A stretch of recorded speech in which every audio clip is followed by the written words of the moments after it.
اللہ تبارک و تعالیٰ نے قربانی کا عظیم تذکرہ فرمایا تو ارشاد فرمایا کہ ان صلاتی و نسکی و محیای و مماتی۔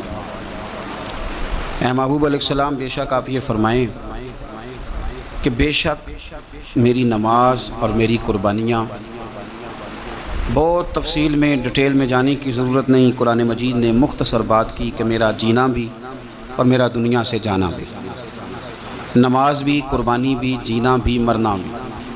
اب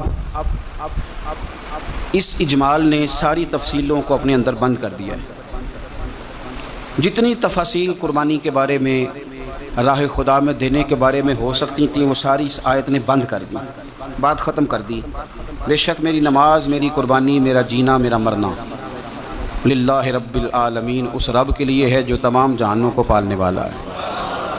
رضائے الہی میں کیا دینا ہے، کیا رکھنا ہے، بات کو سمیٹ کے رکھ دیا۔ فرمایا جینا بھی اللہ کے لیے ہے، مرنا بھی اللہ کے لیے۔